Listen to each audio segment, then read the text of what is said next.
வணக்கம். அம்மாவுக்கு இந்த வருடத்தோட 20 வருஷம் ஆகுது. அம்மாவுக்கு திதி குடுக்கணுன்றதுக்காக நம்ம ராமேஸ்வரம் போலான்னு சொல்லிட்டு ஒரு பிளான் பண்ணோம். அதுக்காக நம்ம தேர்ந்தெடுத்த பயணம் ரயில் மூலியமா போலான்னு சொல்லிட்டு. நம்ம ரயில் மூலமா போனதுக்கப்புறம், அங்க ஒரு 5 ஐயருங்கள வச்சுட்டு நம்ம தில ஹோமம். தில ஹோமம் என்னன்றது ஆத்மா சாந்தி அடையறதுக்காக குடுக்குற தில ஹோமம். அத ஐயருங்க எப்படி ஸ்டார்ட் பண்ணாங்கன்னா, பிள்ளையார் வழிபாடோட ஸ்டார்ட் பண்ணாங்க. அந்த வழிபாடு முடிஞ்சதுக்கப்புறம், அந்த ஆத்மா சாந்தி அடையறதுக்காக அவங்க செஞ்ச முறை என்ன அப்படின்னா, ஒரு யமதர்மர் படம், 2 ஆண், 2 பெண். ஒரு சைடு பார்த்தீங்கன்னா, அம்மா வீட்டு சைடு இறந்தவங்க. இன்னொரு சைடு அப்பா வீட்டு சைடு இறந்தவங்க. எல்லாருடைய இறந்தவங்க பேரும் கேட்டுட்டு, அவங்க ஆத்மா சாந்தி அடையறதுக்கான பூஜைகள செஞ்சாங்க.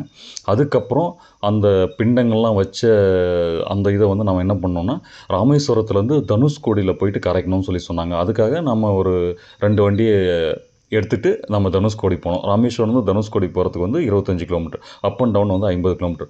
அங்க போயிட்டு நம்ம என்ன பண்ணோம்னா, அந்த பிண்டங்கள், அந்த யமதர்மர் படம் அதோட வச்சு, அம்மாவுடைய புடவை எடுத்துட்டு போயிருந்தோம். அதெல்லாமே பூஜை பண்ணி கடற்கரையில கரைக்க சொன்னாங்க. நம்ம கடற்கரையில கரைச்சிட்டோம். கரைச்சிட்டு அவங்க அங்கேருந்து அந்த கடற்கரை காலடி மண்ண எடுத்துட்டு வாங்க அப்படின்னு சொன்னாங்க. நம்ம காலடி மண் எடுத்துட்டு வந்தோம். அந்த காலடி மண்ண எடுத்துட்டு நம்ம கையாலே மணல் லிங்கம் பிடிக்க சொன்னாங்க. மணல் லிங்கம் பிடிச்சு அதுக்கு பூஜைகள் செஞ்சு நம்ம வழிபட்டு முன்னோர்களுடைய ஆத்மா சாந்தி அடையறதுக்காக பிரார்த்தனை பண்ணோம்.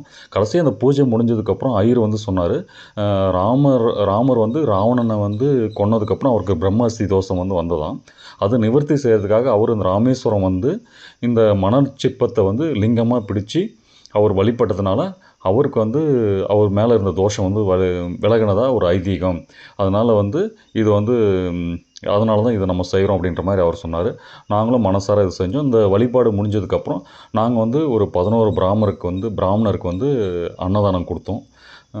அதுக்கப்புறம் அன்னைக்கு நாங்க இஞ்சி பூண்டு இல்லாம சாதம் அங்க சாப்பிட்டோம். ரொம்ப மன நிறைவா இருந்தது. நன்றி, வணக்கம்.